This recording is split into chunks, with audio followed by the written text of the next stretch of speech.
It's not a surprise what I guess I'm trying to say, which might sound bad for a regulator to retrospectively change their mind.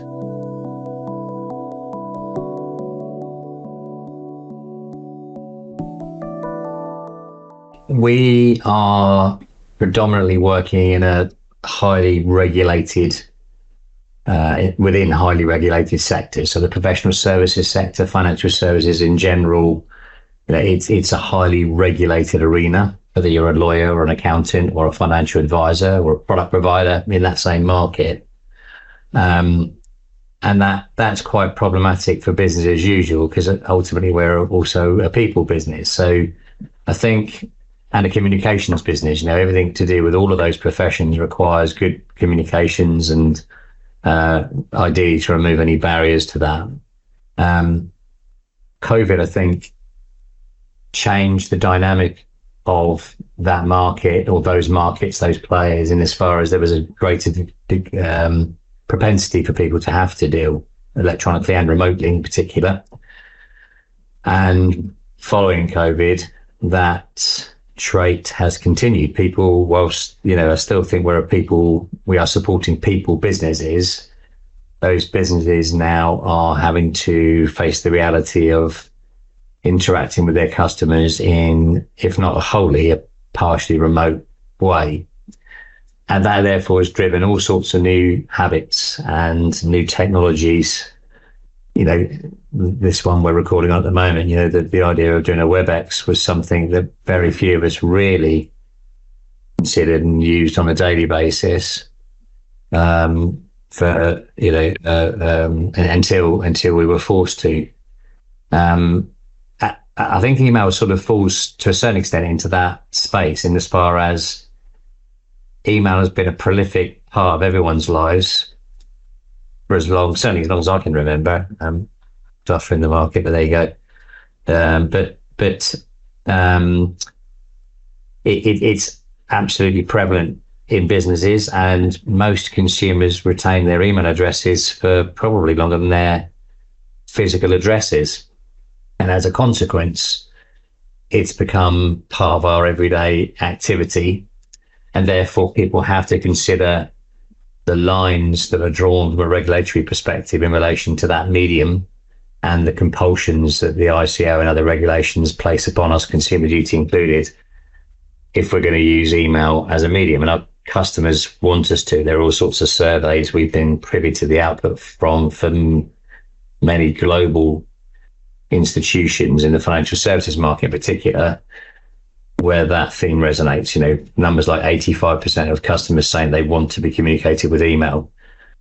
And so there's that dynamic set against the requirement to ensure that when you're using that medium, you are respectful of the fact that the data you're transmitting, in most cases, because of that arena, that subject matter, will be sensitive. So you're compelled to encrypt it, and you're compelled to make sure that it doesn't fall into the wrong hands, even potentially by way of misdirection, as cited, by the ICO as quarter upon quarter as one of the predominant areas of data leakage and issues. So I think practically people are beginning to more and more to understand, if they're going to use technology of whichever description that might be, they have to be mindful of the implications of the regulations and the regulators, guidance, principles based or not, as to how they use it.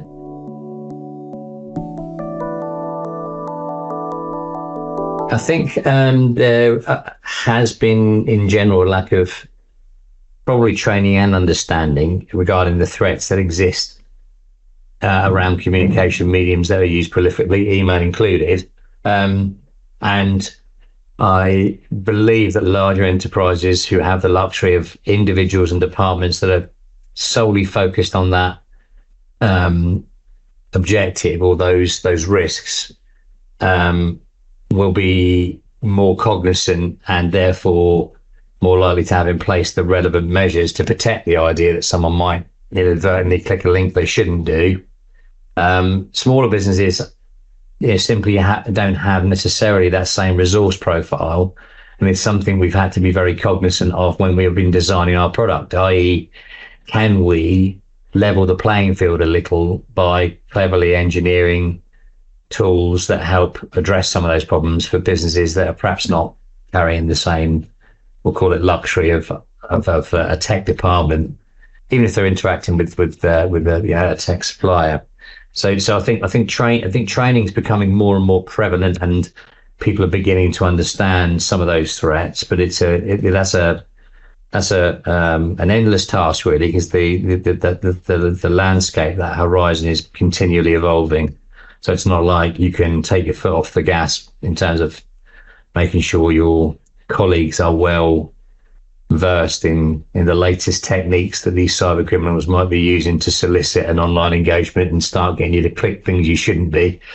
And of course, employing technology can help you ideally filter out some of that noise, because we're all trying to do our day-to-day jobs at the same time, and there are software packages that look at that particular dynamic, that threat vector, as they call it in the techie speak.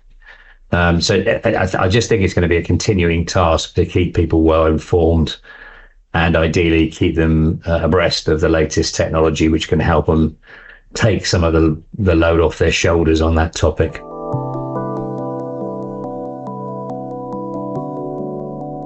Every business is different. So there's never a catch-all in terms of what priority you place upon one area of your business or another from a risk perspective, because, as you quite rightly said, any risk is a risk, and one needs to be on a register if you're in a regulated environment, and two, you need to have a plan to solve it. So, like most things, I guess you've got to look at the biggest bang for buck. What problems can you solve with a piece of tech that are multi-dimensional? We bang on about this a lot. Of course, ultimately, we are providing tools that enable people to secure sensitive information in their everyday activity. It's rare, I suspect, when you're dealing with customers in the sectors we work in, that you won't have an interaction during the day with somebody which is carrying information which is sensitive and could be damaging in the wrong hands. So of course that has to be one of our ticks. Can we solve that problem? Well, yes, we can. But of course, we quite often get that question raised as to, well, are my clients going to be happy to do this? Well, actually, yes. Your customers are very receptive to using tech when their interests are at heart. And that's been proven by survey upon survey. And of course, if you can create some economies by using a piece of tech and increase your efficiency and the speed at which you exchange information, all of those things start to stack up to something that might therefore lift the topic in your priorities list. But at the same time, it doesn't detract from the fact there are other threats and other issues you need to deal with, which is why you need advice. And a lot of firms these days will talk to a technology supplier and ask them to give them a view on that prioritization. In fact, many of them will conduct a brief overview of your business to give you a starter point on that stuff. And I'd highly encourage people to take advice about knocking the right things off of the list in the right order. Unfortunately, as I say, it's multidimensional, and there are so many things to consider. So in the same way as if you're advocating people taking financial advice or legal advice or accountancy advice because you're an expert, I suspect the right thing is to take your own advice and speak to an expert to give you some help on prioritizing your IT risks.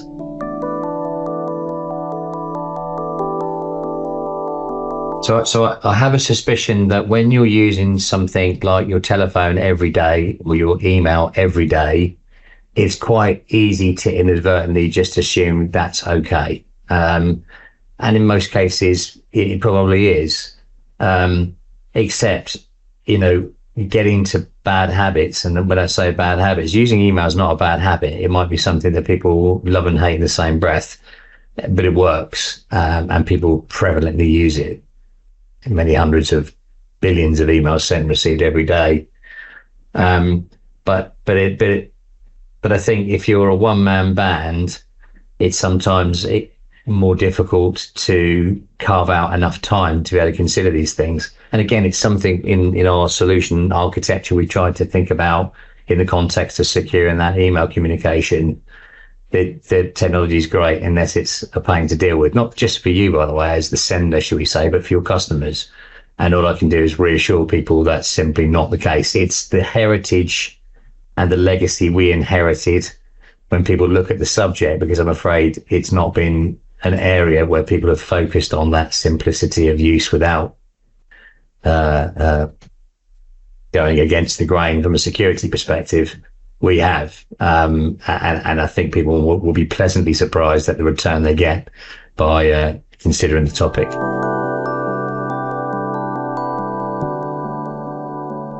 User experience and technology, the two don't have to act against each other. That's a common misconception. We're often confronted with it. I've looked at secure email solutions before. They're really hard. My customers don't like them. I'd highly recommend people just to briefly give themselves a chance to review that. They absolutely are not hard to use for the sender or the recipient. And they are well received because people are viewing their identity and their data. It's sacrosanct. It's part of, it has to be part of a consideration that every advisor in whichever sector takes into account, and the customers will appreciate the fact that they've bothered to do it. So I would suggest that it's not the market, the world we live in today. Technology doesn't have to be a hindrance to sort of user process and user experience, and it's absolutely key that you choose a vendor, a supplier that honors that perspective.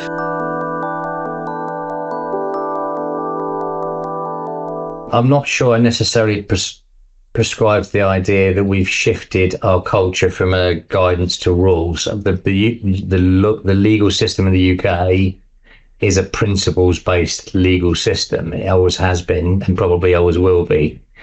Now, I have perhaps a cynical view on that, because my view, particularly in financial services, is it's had a habit of looking back on the guidance or the principles and therefore allowing the regulator to interpret that in a different way as they become more knowledgeable about the risks that they're trying to legislate out of processes. It's not a surprise, what I guess I'm trying to say, which might sound bad, for a regulator to retrospectively change their mind. And the law enables them to do that. The law enables anyone to do that, because we gradually gain more knowledge, and therefore there has to be a degree of sensibleness in terms of how you consider regulation and the obligations placed upon, within all these different acts that we're all trying to comply with. The one founding principle is doing what appears to be the right thing to protect consumers. Consumer duty, and the very words consumer duty emphasize that.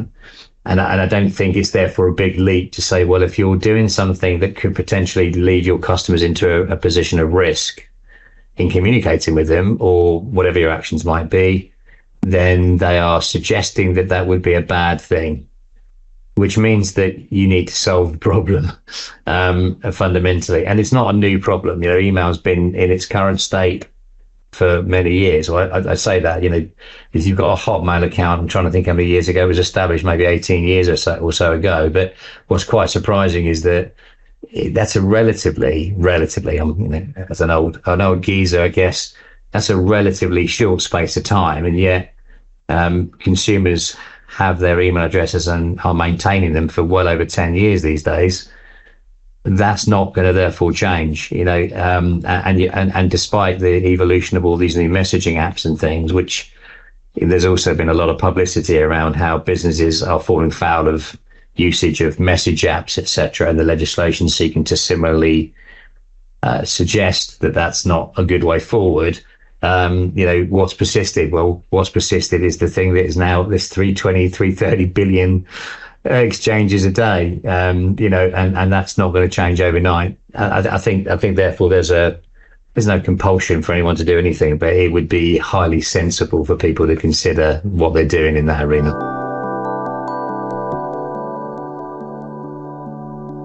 It's really hard these days to have a go-to resource where you can look up an unbiased view of the right suppliers. You know, when you do a Google search these days, even the first couple of pages will often be ads. And that can be quite misleading in as far as you're not necessarily making, therefore, or selecting amongst what should be a broader search and bring some visibility to the true landscape, the true marketplace. So it's actually hard to consider the right suppliers for these things. I guess in a lot of cases, and it's, you know, quite human to act this way, is look to others that are already you know, working in the space, and try and take some guidance from those that can give you some certainty, or at least some security, and make you feel comfortable that they've made a decision and they're using something, you know, daily, and it's sort of working. It's the very reason that lots of companies like we do will often try and, you know, make sure we publish user cases and testimonials and, you know, Trustpilot-esque pieces. There's nothing better than getting a voice from a user base. And similarly, you know, I've got to mention it, you know, look at the support levels that companies will supply. You know, I'm really proud of our support team and the stats that we continually get. People were in our support team in the UK, actual real person, and they do an amazing job. People love them because they just sort stuff. You know, it's great. Personally, I think that's invaluable. We probably don't bang that drum nearly hard enough because that's the test, in my opinion. You know, if you're having a problem about something, and the first thing is we don't get many support calls. I'm bound to say that, aren't I? But we really cuddle our support calls because that's what's necessary. You know, it's proper service. But very hard these days to wheel out the wheat from the chaff, I think is the phrase that someone used to use for me some years ago.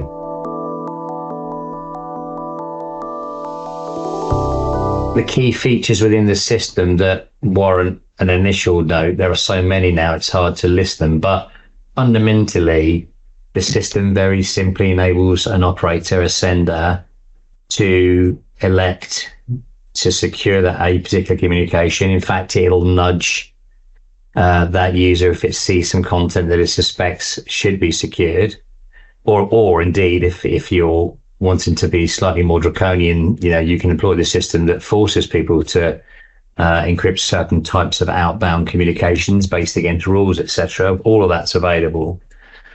But I think the other pieces that are often forgotten is that, you know, when you send something securely, it'll enable you to choose from a range of different ways of verifying that the person you're ultimately at the end of that email communication is the intended party.